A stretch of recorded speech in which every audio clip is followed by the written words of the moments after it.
Yo, what's up mga kaibigan? Nalina tayo magkwentuhan. Si Nikola Jokic ay sinasabi ng majority ng mga basketball fans bilang ang best player in the world ngayon at suportado nga ito ng mga stats niya na 30.1 points, 13 rebounds, and 10.4 assists per game on 56.4% shooting sa field. Ganun pa man sa palagay nga ni Charles Barkley ay posibleng masayang ang prime ni Jokic dahil sa pagtipid ng Denver Nuggets. Kapag may ganito ka nga daw nakagaling na player ay dapat magkampiyon ka ng higit pa sa isang beses at dapat ay sinusulit mo ang kanyang prime.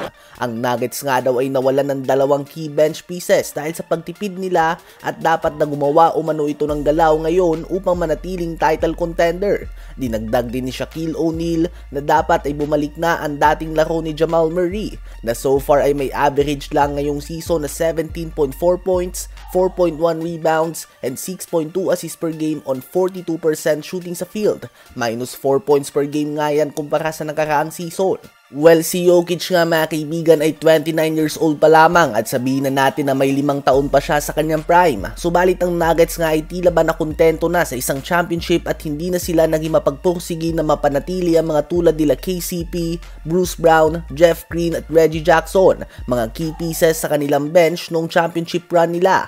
Sang-ayon ba kayo sa pahayag ni Charles Barkley na posibleng masayang lang ang prime ni Nikola Jokic dahil sa pagtipid ng Denver Nuggets? Ngayon ay tumungo naman tayo kay Anthony Davis. Kahapon nga ay nagtala siya ng 8 points on 3 of 14 shooting sa field. The game before that ay gumawa siya ng 12 points. Sinundan ito ng 33 points, 15 points, 19 points, 25 points at 14 points. Si AD ay may talent na kayang sabayan si Giannis Antetokounmpo at Nikola Jokic kapag nakamatchup niya ito. Subalit ang hindi niya kaya ay ang tapatan ito ng consistently.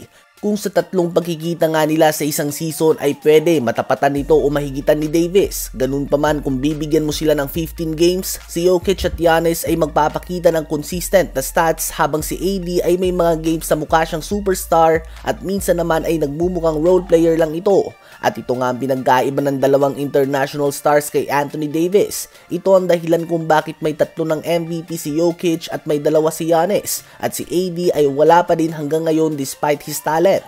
Tila ba nagkukulang sa want-it mentality si Anthony Davis? Ito na nga ang perfect time sa kanya. Nag-average lamang si LeBron James ng 18 points on 41% shooting sa field and 13% shooting sa 3-point line the last 7 games. Yan nga ang worst stretch niya sa kanyang career. Aasahan mo nga na maghahalimaw na si AD sa mga stats na ito ni LeBron. Subalit the last 7 games ay gumagawa lang din siya ng 18 points per game. Tila ba sinasabayan niya nga ang mga bad game ni LeBron? At ito pa ang pinakamalaking pinagkaiba ni Jokic at Giannis kay Anthony Davis. Alisin mo nga si Damian Lillard o Jamal Murray, magtatala pa din ng MVP number si Jokic at Giannis. Habang si AD naman ay apektado nga ang kanyang performance ng ipapakitang laro ng kanyang point guard o point forward. Ano ba masasabi niyo tungkol dito?